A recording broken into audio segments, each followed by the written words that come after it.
22, Relationshift, navigating fluidity and exit. Just like there are 1,000 variations in what relationships can look like in polyamory, there's an equally wide spectrum in how we move through change, de-escalation, and endings. In monogamy, most of us were handed a simple arc. You start dating, you become a couple, and eventually you either stay together or you break up. Then, the in-between was rarely named, and when it was usually judged. Polyamory asks us to live in the in-between on purpose. People shift into and out of connections. Lovers become friends. Friends become lovers. Metamours become partners. Partners become chosen family. Sometimes this transition is smooth and honest, and other times it is messy, confusing, and emotionally loud. Even when you do everything right, there's one truth we have to hold. You cannot control how another person will behave when things change. You can only control how you show up. That's what this chapter is all about. Relationships, as I call them. The ways relationships move, soften, restructure, and sometimes end. Not just the mechanics of breakups, but the art of exiting without burning down the ecosystem around you, your other relationships, your community, and your own self-respect. Now we're ready to go into the first shift, Metamour to lover to Metamour, and why it can be either beautifully clean or quietly chaotic. Friend to lover to Metamour and back again. One of the most common and least talked about transitions in polyamory is the movement from friend to lover and back again.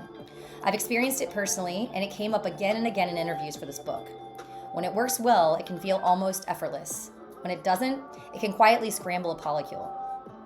In kitchen table poly-leaning dynamics, this transition often happens in familiar spaces. Shared parties, group trips, play events, long-standing friendships. Everyone already knows each other. There's trust, there's context, and sometimes there's chemistry that finally gets acknowledged. Scenario 1, the easy transition. The clean version looks something like this. You're at a play party with your partner in a Metamour. The energy is warm and playful. Maybe you end up in the same cuddle pile. Maybe things escalate into shared touch or a group scene. It's fun. It's consensual. It's clearly framed as casual. And then it ends. After the party, everyone returns to their usual roles. Your friendly Metamours again. There's no pressure, no expectation of continuation, no unspoken promise that this means more. The experience gets integrated as a shared moment, not a pivot point. This kind of transition works because expectations were aligned. No one was silently auditioning for a new role. The container was clear before anyone got naked. Scenario 2, the complicated shift. The same shift can go sideways just as easily. You and a Metamour share an intense night of passion. It's charged, intimate, connecting. In the glow afterwards, one of you starts imagining that this could become more. More time, more depth, more exclusivity, more meaning. The other experiences it as a one-off or a limited connection. Nothing's wrong, but misalignment hurts. Suddenly there's awkwardness, distance, confusion about how to relate. One person is pulling back, the other is trying to understand why. The transition back to Metamour or friend status feels strained instead of smooth. This isn't a failure of polyamory, it's a failure of naming the frame early enough. Friends with benefits. Scenario 3, casual flow. Polyamory often includes relationships that don't sit neatly in one category. Lovers become friends with benefits, friends become lovers for a season, lovers de-escalate into something lighter without disappearing from each other's lives. When both people are aligned, this can be deeply satisfying. In one past throuple I was in, I moved fluidly between roles with both partners. We were lovers, we were friends, we were family. Over time, the sexual aspect softened, but the connection didn't vanish. As friends with benefits, we could still share intimacy at parties or on weekends without expecting escalation or long-term restructuring. That flexibility allowed the relationship to breathe instead of break. Scenario 4, the emotional roller coaster. But not all transitions back to friendship are clean. After a 2.5-year relationship with an ex-boyfriend, we decided to remain friends. I fully supported his search for a life partner. I also still found him incredibly attractive. That tension didn't disappear just because we were renaming the relationship. Navigating that required restraint, honesty, and a respect for boundaries that had shifted, especially when my desire didn't line up with his availability or openness. Fluidity doesn't mean acting on every feeling. It means being conscious of what you're carrying into the new shape of the relationship. Setting the tone for fluidity. Fluidity does not just happen. It has to be named. One of the most effective ways I've learned to prevent confusion is to set the tone before anything physical happens. After having a dirty dream about a friend, I reached out and named my curiosity. His response was clear and kind. He was open to being a makeout buddy at parties, but nothing beyond that. That clarity didn't shut anything down, it created safety. We both knew what the container was, and we could relax inside it. That's the skill, naming the lane before you start driving in it. The risk of rigidity. If you don't actively choose fluidity, our monogamy conditioned brains will default to rigidity and labels. Fuck up. Put a label on it. Without consciously choosing a flow state, Vince slipped straight into his old habits. After one sexual encounter with Kai, he started calling him a boyfriend. He began asking if they were partners, whether Kai talked about him to others, and what this meant. When the relationship hit the inevitable adjustment phase, Vince panicked. Instead of slowing down, he broke up, declared that they couldn't be friends, and stormed off in a blaze of certainty. Weeks later, he texted Kai to ask if he was coming to Vince's birthday party. Fluidity foul. This is what happens when labels replace communication and anxiety drives structure. Instead of allowing relationships to find its shape, Vince tried to force it into one, then torched it when it didn't fit. What this section is really about. Fluid relationships aren't careless, they're intentional. They require early clarity, honest pacing, respect for asymmetrical feelings, and the ability to let connection change without turning it into a catastrophe. Not every connection needs to escalate. Not every de-escalation needs to be a breakup. And not every intimate moment needs to have a label. When fluidity is named and consented to, relationships don't just survive transitions, they often become more resilient because of them. Embracing the flow. One of the quiet joys of polyamory is the ability to inhabit a flow state in relationships. We are not required to force every connection into a fixed label or trajectory. Relationships can deepen, soften, shift, pause, or reform without being treated as successes or failures. That freedom, however, is not accidental. Fluidity requires intention. It requires honesty. It requires naming the container you're in and renegotiating it when the container no longer fits. Flow doesn't mean drifting without care. It means staying present to what is, rather than clinging to what was or what you think should be. It starts with you. With setting the tone for how you want to engage. With naming what you're available for. With inviting others to clarify rather than have ambiguity. Only then does fluidity become nourishing instead of destabilizing. Disentanglement versus breakup. One of the most misunderstood transitions in polyamory is the difference between disentanglement and breakup. Disentanglement, sometimes called uncoupling or de-escalation, is the conscious choice to redefine a relationship without framing it as a failure or ending things. It acknowledges that something meaningful existed, that it mattered, and that it may still matter even if its shape is changing. A breakup says, this ends. Disentanglement says, this transforms. Two of my lovers, Timothy and Tomoko, modeled this beautifully for me. They transitioned from nesting partners, sharing a home, to living in different cities, each with new partners and new lives. One now lives alone, the logistics have changed, the daily intimacy has shifted, and yet the care remains. They still celebrate each other's birthdays. They show up for one another's milestones. They hold space for grief without weaponizing it. They welcome each other's new partners with genuine warmth. I've held them as they cried for what they lost. I've also witnessed extraordinary tenderness in how they chose not to lose each other. This was not a fuck up. This was a new beginning. Their hearts broke and their love endured. In their story, I find hope, not because disentanglement is easy, but because it shows what's possible when change is met with respect rather than panic. Flow and fluidity in relationships, when flow gets mistaken for failure. Polyamory offers a wide range of relational outcomes that monogamy never allowed. But many of us still carry monogamous conditioning that tells us if the relationship isn't escalating, it must be ending. If it's changing, something's wrong. If it doesn't look like what we imagined, it must be broken. That belief quietly turns transitions into crises. Many people assume that in order to grow, to expand identity, desire, or autonomy, something must be destroyed in their current relationship. That the only way forward is out. I felt this impulse myself. but it isn't true. Relationships can evolve without demolition. A model, shifting while aligned. John and Sophie illustrate this beautifully. Married for nearly 20 years, they raised 3 children together. During a trial separation, Sophie explored sex with others for the first time in her adult life. Instead of imploding, they returned to each other with more honesty and rebuilt their bond with an open agreement. Years later, when Sophie chose to move into a new primary partnership, they divorced, not from resentment, but from alignment. Today, they're best friends, co-parents, family. Their legal marriage ended. Their relational connection did not. This is the difference between ending and reshaping. The path to conscious revisioning. If you find yourself in a relationship that has lost its initial spark, you have more options than stay miserable or blow it up. If you're willing to color outside the lines, the menu gets bigger fast. As I write this, I'm living inside one of those redraws. My heart is in California. My husband's heart belongs to Cape Cod. We love each other dearly. We are still very much in love. Our sex is great. We're aligned on parenting. We're aligned on the business of life, the logistics, the values, the core partnership. We just want to live in 2 different places.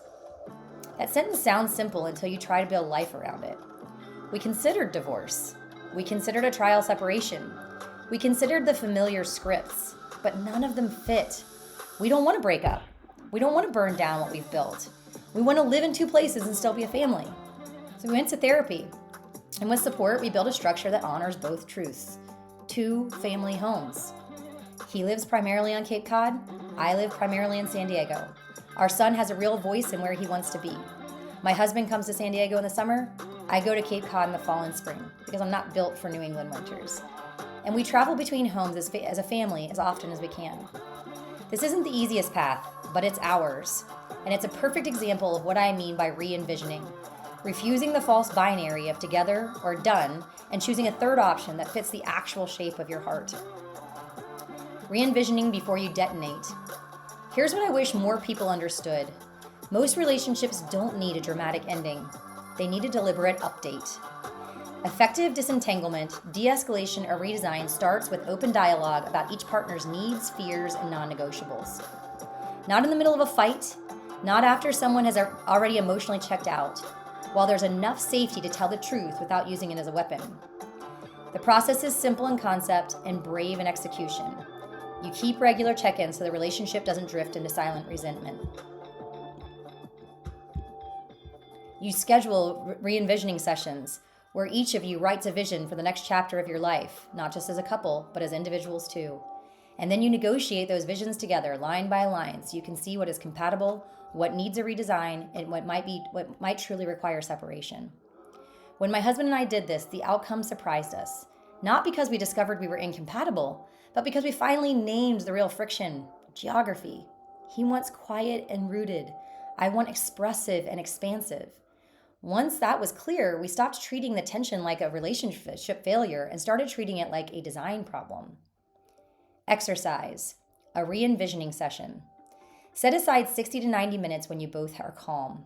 This is not a breakup talk, it's a redesign conversation. Start by writing privately, then share. My vision, 1 to 3 years. Where do I live? What does a good week look like? What do I need more of? What do I need less of? Our vision, 1 to 3 years. What do I want to preserve between us? What am I no longer willing to pretend is working? The stress points. What are 3 things that keep us cycling? Sex, time, parenting, money, location, emotional labor, freedom, family, identity, health. The redesign question.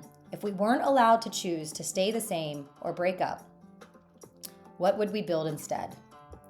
Read each other's visions quietly first and note which items can support and which items, if any, are deal breakers. Then talk about it. Close by naming 1 concrete next step, a new agreement to test, a therapist session to schedule, or a follow-up meeting to continue the redesign. Looking to role models.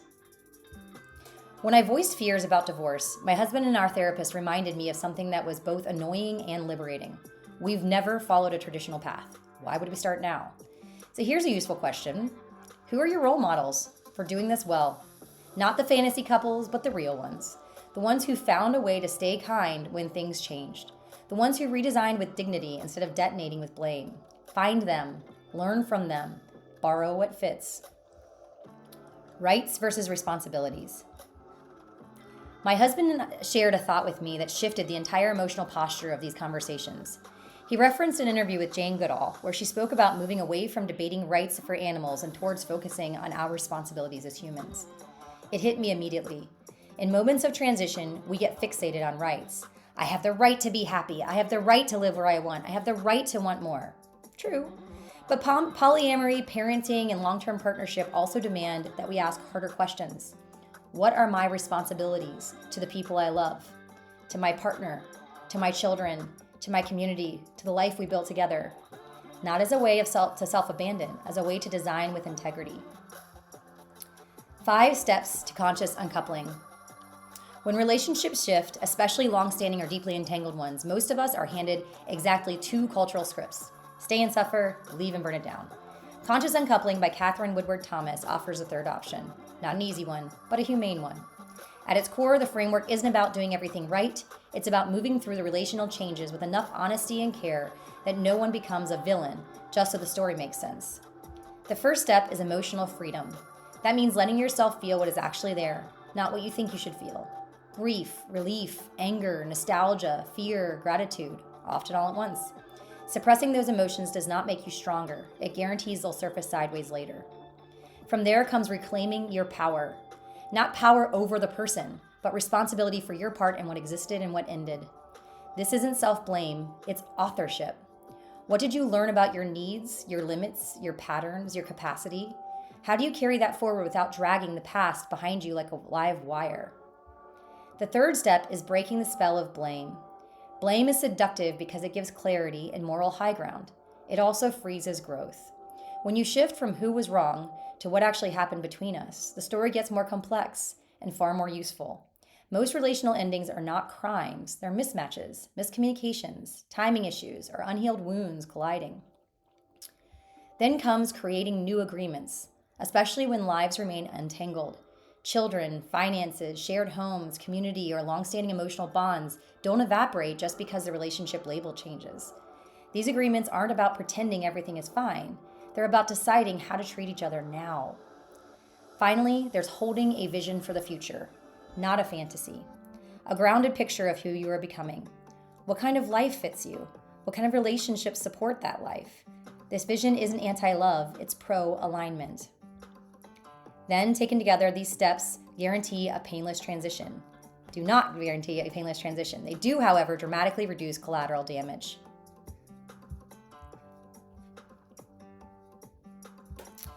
Exercise. Make the 5 steps your own. Instead of breaking into 5 separate worksheets, try this out as a single sitting. Set aside quiet time, write freely, don't edit. Step 1. Find emotional freedom. Write a letter about your past relationship. In this letter, express your feelings of loss and grief about the relationship, the positive aspects and moments you cherish, what you learned from this experience. Step 2, reclaim your power. Create a growth reflection journal entry where you identify your contributions to the relationship, articulate where you caused pain or harm in the relationship, write down at least 3 lessons you've learned from the experience. Step 3, break the spell of blame. Write down any blame you feel towards your partner or the situation. Then, for each blame statement, reframe it into a statement of understanding. For example, the blame statement could be, they never listened to me. The understanding statement, I see now that we had different communication styles. Step 4, create a new set of relationship agreements. If applicable, list the shared responsibilities or aspects of your life that will continue after the uncoupling, i.e., children, finances, mutual friends. For each of them, outline potential agreements that respect both partners' needs. Step 5, hold a vision for your future. Visualize your ideal future post-relationship. Create a vision board or a list of goals and aspirations that reflect your individual desires. Include personal goals, career, hobby, personal development, relationship goals, how you want to relate to each other and others, and self-care practices that nourish you. You're listening for the places where your body softens or tightens. That's actually where the truth lives.